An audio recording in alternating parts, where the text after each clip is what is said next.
মাথা খাটিয়ে লগ্নি করে আপনি কর তো বাঁচালেন, এবার হাতে সেই যে টাকাটা আসছে সেটা থেকে আপনি সবচেয়ে বেশি মুনাফা কি করবেন দেখুন। নোট বাতিলের ক্ষতে মলম দিতে আগামী অর্থবর্ষে আয়করের নতুন ছাড় ঘোষণা করেছেন অরুণ জেটলি। 2.5 লাখ টাকা থেকে 5 লাখ টাকা আয়ে করের হার 10% থেকে কমিয়ে 5% করা হয়েছে। 3 লাখ টাকা পর্যন্ত আয়ে মিলবে 2500 টাকা বিশেষ কর ছাড়, মানে 3 লাখ টাকা পর্যন্ত আয়ের ক্ষেত্রে কোনো কর দিতে হবে না। ব্যাংকে সুদ কমছে, তাতে বাড়তি টাকা এলেও প্রথাগত সঞ্চয় এখন আর তেমন লাভের নয়। ঝুঁকি থাকলেও সাধারণ মানুষ যাচ্ছেন শেয়ার বাজারে। কর বাঁচিয়ে বাড়তি টাকায় আপনি লাভজনক রাষ্ট্রায়ত্ত সংস্থার শেয়ার কিনতে পারেন। রেলের সহযোগী সংস্থা ইরকন, আইআরসিটিসি, আইআরএফসির শেয়ার বাজারে ছাড়া হবে বলে বাজেটে ঘোষণা করা হয়েছে। লাভজনক রাষ্ট্রায়ত্ত সংস্থার শেয়ার ছেড়ে ৭২,৫০০ কোটি টাকা তোলার টার্গেট নিয়েছে কেন্দ্র। ফলে রেল পিএসইউ এর আইপিও এর দিকে নজর রাখতেই পারেন আপনি। একাধিক নতুন ক্ষেত্রে লগ্নির রাস্তা খুলে দিয়েছে এবারের বাজেট।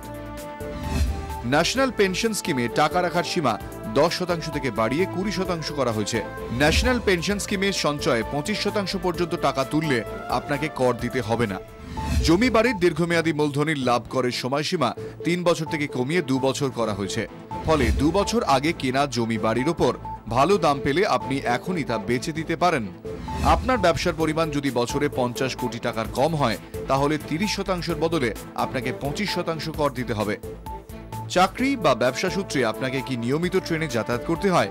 তাহলে এবার থেকে আইআরসিটিসির মাধ্যমে শুধু অনলাইনে টিকিট কাটুন। সার্ভিস চার্জ তুলে দিয়েছেন অরুণ জেটলি। ব্যুরো রিপোর্ট, 24 ঘন্টা। দুজন দর্শক টেলিফোন লাইনে রয়েছেন, আমি তাদের কাছে যাব। শুধু বিরতিতে যাওয়ার আগে যারা ফোন করেছিলেন তাদের প্রশ্নের উত্তর খুব সংক্ষেপে নিয়ে নেওয়ার চেষ্টা করব। প্রসেনজিৎ বাবু একজন ফোন করেছিলেন যে সবে রিটায়ার করেছেন, সেন্ট্রাল গভর্নমেন্টের চাকরি করতেন, সেই টাকাটা তিনি কিভাবে কাজে লাগাতে পারেন? দেখুন, আমি ওনার জন্য অ্যাটলিস্ট 50% বলবো। আমাদের লাইফ ইন্স্যুরেন্সের থেকে বাজেট থেকে একখানা অ্যালোকেশন রয়েছে বরিষ্ঠ পেনশন যোজনা বলে, ওখানে আপনাকে 8% অ্যাসিওর দেওয়া হবে। ওখানে আপনার বেশ কিছু টাকা রেখে দেওয়া উচিত। আর আপনাকে কিন্তু অন্য জায়গায় একটু ক্যাপিটাল মার্কেট সেন্ট্রিক কোনো মিউচুয়াল ফান্ড স্কিমে ভালো করে রেকর্ড দেখে নেবেন, ভালো করে ডিভিডেন্ড পেইং রেকর্ড দেখে নেবেন, ভালো করে আপনার অ্যাডভাইজারের সঙ্গে কথা বলে নেবেন, ওরকম কোনো জায়গায় আপনার টাকা রেখে দেওয়া দরকার। প্লাস আপনার কিন্তু ব্যাংকেও কিছু নতুন সরঞ্জাম আনা হয়েছে, যেখানে আপনার ইনকামটা কিন্তু বেশ কিছু অ্যামাউন্ট অবধি ট্যাক্স ফ্রি। এই তিনটে মিলিয়ে যদি আপনি আপনার লগ্নি করেন, তাহলে আমার মনে হয় মোটামুটি করে আপনার যা দরকার পুষিয়ে যাবে।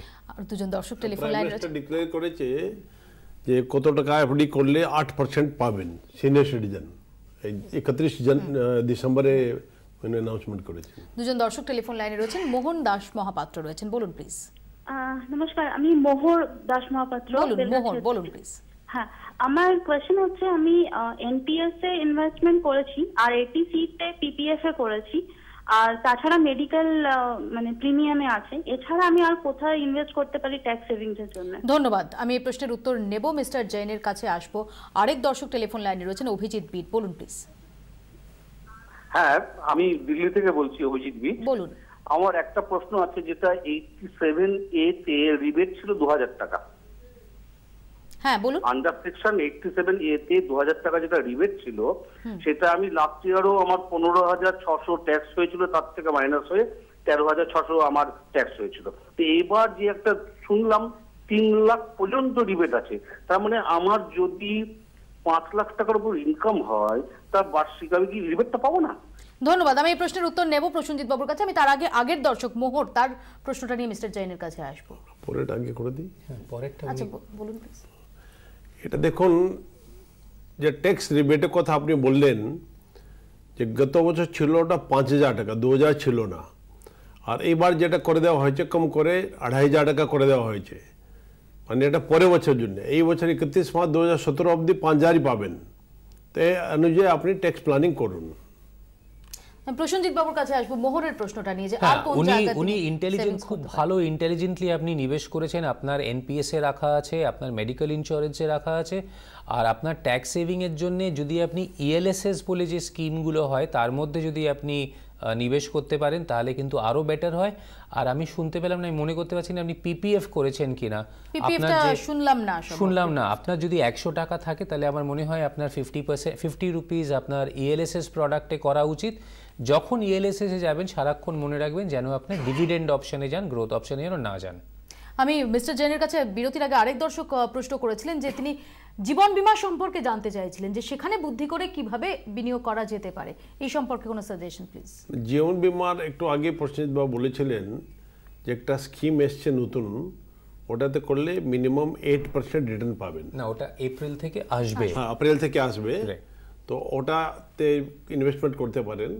আর এলআইসির যে বিভিন্ন স্কিম আছে লাইফ ইন্স্যুরেন্স কর্পোরেশনের, ওর মধ্যে ওরা যারা অ্যাডভাইজার আছে, এজেন্ট আছে, ওরা সব রিটার্ন আপনাকে শো করবে যে কোন স্কিমে কি রিটার্ন আছে। আমার মনে হচ্ছে ওর মধ্যে যেটা আপনার যে এজ আছে কিংবা বাচ্চাদের যারা বিএটি কিংবা এডুকেশনের ব্যাপার আছে, ওসব জিনিসটা চিন্তা ভাবনা করে আপনি একটা প্রোডাক্ট তার মধ্যে বেছে নেবেন যেটা আপনাকে খুব সুইটেবল হয়, ওর মধ্যে ইনভেস্ট করা কিংবা পলিসিতে প্রিমিয়াম দেওয়া ভালো হবে। আমি আসবো সুমন দাস আমাদের সঙ্গে টেলিফোন লাইনে রয়েছেন, বলুন প্লিজ সুমন। বলছি 1 লাখ টাকা যদি এলআইসি রাখি তো 1 লাখে কত টাকা পাওয়া যাবে? ধন্যবাদ আপনাকে। নির্দিষ্টভাবে 1 লক্ষ টাকা যদি উনি জীবন বীমা করেন, না আপনি যদি জীবন বীমা করেন তাহলে আপনি কিন্তু বীমা করছেন, ওটা কিন্তু নিবেশ করছেন না। যদি আপনি বীমা করেন তাহলে আমি বলবো যে আপনি সিম্পল টার্ম ইন্স্যুরেন্সে যান। ওটার থেকে ওটার যা খরচা হবে আপনার টেকনিক্যালি মানে এলআইসি কিন্তু 6.5%-এর বেশি কোনো endowment product, not LIC sorry, any insurance company কিন্তু এন্ডাউমেন্ট প্রোডাক্টে 6.5%-এর বেশি দিতে পারে না। তো আপনার যদি বীমা যদি দরকার হয় তাহলে আপনি বীমা করান, যদি আপনি নিবেশ করাতে চান তাহলে কিন্তু আপনাকে অন্য প্রোডাক্ট দেখতে হবে। আমি একটু শেয়ারে বিনিয়োগ সম্পর্কে মিস্টার জৈনের কাছে জানতে চাইবো, কারণ অনেকেরই ইন্টারেস্ট রয়েছে শেয়ার মার্কেটে, সেখানে দাঁড়িয়ে কোন দিকগুলো মাথায় রাখতে হবে? সেদিকে কোম্পানির ট্র্যাক রেকর্ড যেটা আছে, মানে কি ওদের প্রফিট হচ্ছে গত 3 বছরে, কীভাবে ডিভিডেন্ড দিচ্ছে, ইনভেস্টার সঙ্গে কীরকম ওদের বিহেভিয়ার আছে, মানে they are some companies which are very good for the investors. আমি আসবো অরুণাবু জানা টেলিফোন লাইনে রয়েছেন, বলুন প্লিজ।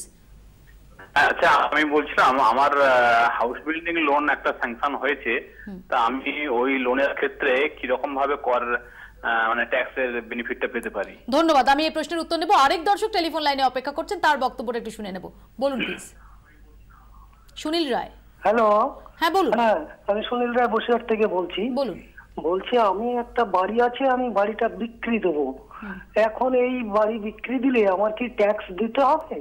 ধন্যবাদ। আমি প্রশ্নের উত্তর নেব। আমি প্রথম দর্শকের প্রশ্নটা নিয়ে প্রথমে প্রসেনজিৎ বাবুর কাছে যাব। প্রসেনজিৎ বাবু, উনি জিজ্ঞেস করলেন যে উনি বাড়ি বিক্রি করেছেন। না, প্রথম জনের প্রশ্ন ছিল যে উনি হাউস লোন নিচ্ছেন। আচ্ছা, হাউস লোন নিচ্ছেন। হ্যাঁ, আপনি হাউস লোন যেটা নিচ্ছেন সেটার যে ইন্টারেস্ট আপনি পে করছেন, মানে আপনি যে প্রত্যেক ইকুয়াল মান্থলি ইনস্টলমেন্ট যেটা দিচ্ছেন, তার মধ্যে আপনি যে হাউস লোনের যে শিডিউলটা পাবেন তার মধ্যে একটা কিন্তু প্রিন্সিপাল রিপেমেন্ট আর একখানা হচ্ছে কি ইন্টারেস্ট কম্পোনেন্ট আপনার দেওয়া থাকে। ইন্টারেস্ট কম্পোনেন্ট কত limit of the tax free হয়? It is up to 1.5 lakh rupees a year আপনি ইন্টারেস্টটা আপনার ইনকাম ট্যাক্স থেকে কমাতে পারেন।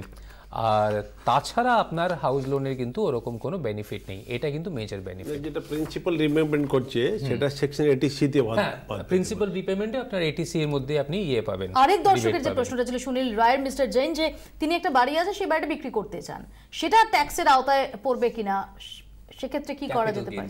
Capital gains. এটা দেখুন, খুব চিন্তা ভাবনা করে আপনি ডিসাইড করবেন বাড়ি বিক্রি করবেন, কবে করবেন। কেন ধরুন আপনি একটা বাড়ি 50 লাখ টাকায় সত্যি বিক্রি করলেন, কনভেন্স ডেট 50 লাখ টাকায় হচ্ছে, কিন্তু এখন ইনকাম ট্যাক্স যেটা লাগানো হচ্ছে সেটা 50 লাখ টাকার উপরে না লাগিয়ে যদি স্টাম্প ডিউটি ভ্যালুয়েশন ধরুন 80 লাখ টাকা আছে, তাহলে 80 লাখ টাকা তার সেল প্রাইস ডিম করে মেনে নিয়ে তার উপরে ট্যাক্স লাগানো হবে।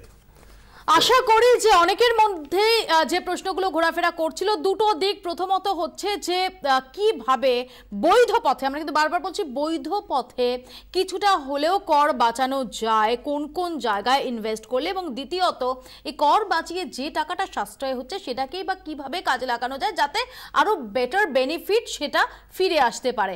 আশা করা যায় আপনাদের প্রশ্নের উত্তরগুলো আপনারা পেয়েছেন। আপাতত আমার 24 এখানেই শেষ করছি, সঙ্গে থাকুন 24 ঘন্টা।